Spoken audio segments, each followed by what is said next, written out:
to Young Money. I'm Nozi Pombandro. Today I'm standing outside Butter Jewellery in Parkhurst. We're about to meet a young lady who started studying law and halfway through realized that her passion was more important than following a degree that she really wasn't invested in. And today she's running a successful business in the jewelry industry. This is her first physical store. They are 1 month old. Let's go meet Ndungane. It's so lovely to catch up with you 1 month into a brand new business. I want to find out the story that led to Butter Jewellery. You studied law and yet you find yourself running a jewelry business. Walk us through that transition. Well, I started off obviously studying law because you come out of school and the natural thing is to do what your parents expect of you to do. Jewelry design, however, has always been something that I've done as a child, growing up as an only child especially, or rather as the youngest. I spent a lot of time playing with beads and toying around with, crocheting and beading the crocheted beanies that I'd make at the time. And I just never shook it off. I continued to do it through high school, I continued to do it through varsity. And it came to a point where someone offered to purchase something that I'd made. And how old were you at that stage? I was doing my second year. And I remember being thrown because I think we all kind of raised to believe that you have to graduate in something in order for someone to be willing to pay you for it. So it didn't make sense to me when someone wants to buy something that I made sitting on the couch watching television. And that's basically how it started. It was a friend of my mother's. She owned a preschool in Port Elizabeth and she offered to buy a few pieces and sell them at her preschool. And I think they were gone within a week and I could not believe it. And that's the beauty of somebody actually showing confidence in you and how that also pushes you to have confidence in you in your own capacity.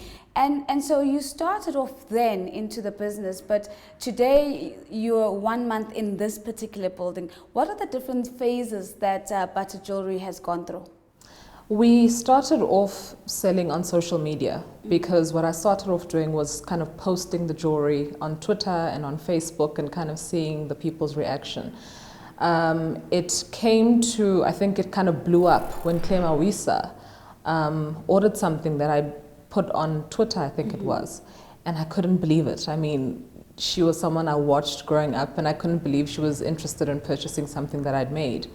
I ended up meeting with her in Joburg and I think she was the confidence booster that I needed because she made me believe that I could do this for a living. I think she was friends with a lot of artists and a lot of designers and she had seen them progress and become amazing, sort of pursuing their craft. And her conversation with me is actually what made me decide that I was going to do this full time. What was said in that conversation that resonated with you and allowed you to fully embrace the entrepreneurial journey you're on now? Well, firstly, I charged her for a very, very big piece. I charged her, I think it was 200 Rand, and she refused to pay 200 Rand for it. She said, there's no way. She said, your work is amazing. She said, you have a gift, and no one had ever used those words before. No one had ever called what I was doing a gift. No one had ever offered to pay me more for what I was doing. And I think it kind of took me aback that someone that I, looked up to would consider my work or my hobby a gift and a craft, and I think sometimes it's important how you communicate with someone and the words that you use. So when I'm doing something that I didn't even study for and someone is calling it a gift and a craft, it kind of switched something in my brain. And I think that was where everything changed. So you went from Twitter, Facebook, the Clemawisa endorsement, and what next? How did you get to the online part of the business? Well, what actually happened was I started getting approached by companies to kind of sponsor jewelry for them. The fortunate part for me was that I didn't have to do a lot of the groundwork at the beginning. People liked what I did. No one was doing what I was doing at the time. No one was creating custom-made pieces. No one was delivering it to you at your doorstep. No one was asking you what you want and having you describe what you see in your head and having it brought to life. No one was doing what I was doing. So people were intrigued.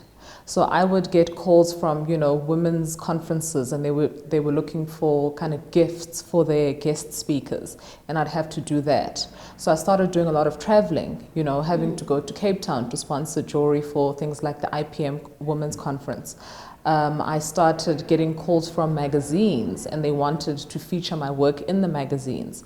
So I think it kind of developed a life of its own, and I had to catch up to it. It wasn't necessarily something that I made a decision that, okay, this is the direction we're going to follow. I had to follow the direction that the business was taking. What was the hardest lesson to learn? Because from what it sounds like is that the business's life took form and you followed that particular formation. And as you were doing that, what has stood out for you as perhaps one of the most significant lessons as a young entrepreneur? The most significant thing for me is remembering that it is a business. When you decide to take it from a hobby into a business, you need to start treating it like a business. So you need contracts. You can't, do like little friendly deals anymore. It's not a hobby anymore. When it becomes, your livelihood, you need to treat it as such. So the same way that had I graduated and become an attorney, no one's going to sit here and ask for legal advice for free. Right. The same way if you are a doctor, no one's going to ask you for a prescription for free. It is your job. You need to make people understand that it is your job. And I think the way you treat what you are doing for a living is how people are going to treat it as well. So if you respect your craft, then people are going to respect it back. So the understanding, of course, that this is a business and a different approach is required is quite significant. But also looking at the pieces, they seem to fall quite firmly in the higher end in terms of the pricing range. How did you figure that out? Because I think pricing is also one of those stumbling blocks that will get many young entrepreneurs a little bit of a challenge when it comes to positioning their product or their service in the market. Well, firstly, all our jewelry is custom made, and I think there's something there. We use a lot of very rare stones like gemstones and crystals, so that plays a part as well. So if you're going to come and you're going to bring me a dress and say, I don't know what to wear with this dress, but my neck is very bare. What I do is I then create maybe 3 or 4 pieces for you. And then you can pick the one you like, or you can say, I don't like this color, use these stones for this. You can kind of create what you imagine. It's easier to price things when you are kind of creating something that was in someone else's imagination, and it's easier to pay for something when it was what you wanted from the get-go. And it's been tailored specifically to your needs. Let's go back to the beginning again and talk about your funding journey. Again, access to finance being a key issue for many entrepreneurs. What was your particular experience? I think I was very fortunate in that my family was very supportive. So I didn't have to live off of the money that I was making from the jewelry. I knew though that I needed to open a store at some point, because the biggest obstacle when you're creating custom-made bespoke pieces is that people want to touch, they want to feel, they want, they want to see what it looks like against their skin. So I had to kind of put myself in a mindset and understand that I do need to be in a store. So I needed to save for that. Funding is very difficult to get. I am still pursuing, different options in getting funding, but I couldn't wait for it. It was kind of stunting my growth. So with my family's support, I was able not to spend the money that I was making off the jewelry, so that I could put myself where I am today. And so when I look at the beautiful pieces around us, I mean, they are exquisitely made. And I understand that you're actually doing these pieces. When we say custom made, it's actually Sia's own hands. Did you go for training to learn how to put together jewelry? I mean, how did this skill come about? It's actually very ironic. You hear a lot about God-given gifts, but this is what it is. This is what a gift from God looks like. I didn't have to study. I didn't have any training. It just kind of came together. I don't sketch. I don't, put the stones together. It just comes together. And where do you get your inspiration from?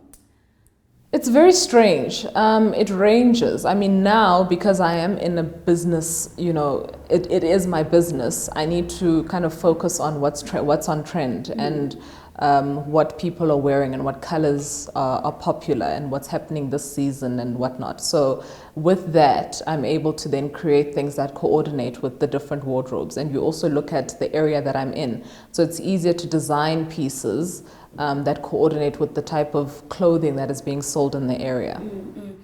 And I want to come back to the African feel. When a quick glance, you almost get a sense that there's a very ethnic bias towards your choice of design. Is that deliberate, and is that a firm commitment and part of the vision of what you're creating with Butter Jewellery? It is deliberate because, I mean, we are in South Africa, and there is a very there's a lot of pride at being African and at being South African at the moment. So I think with following trends and with following what appeals to women, you need to take that into consideration. I want to go to the story behind the name. When I asked you that initially, that's the reaction that I got, but I still don't know what the story is. Butter Jewellery, where does that come from? Well, you know, when you call your mother and you tell her you don't want to be a lawyer anymore, you want to make jewelry, and she says, okay, so diamonds? And you say, no, beadwork. It doesn't really go down very well. And my brother was the one who was kind of the one who kept my mother calm and the one who said, listen here, if she wants to do this, let's give her a chance. So growing up, my brother called me peanut butter. And I felt like because of literally all the work because it was a lot of work dealing with my mother at the time, because of all the work that he did in keeping my mother calm and making her understand that this is what I should be doing, I felt like I owed him like a thank you. Well, there you have it. She was nicknamed Peanut Butter growing up, and today she is the founder and owner of Butter Jewellery. This is their first store in Parkhurst. They're 1 month old, but we've just heard from Sia Ndungane herself around the vision of where the store is going. They already have partnerships that allow them to stock in stores abroad, but this is the first store in Johannesburg with the intention to grow this. It's been an awesome conversation. Thank you so much for making the time to join us. Now remember that if you want the Young Money team to come to you, all you need to do is just follow me on Twitter @TheRealNozy or @CNBC Africa. And don't forget the hashtag, it's Young Money 410. Until next time, it's goodbye.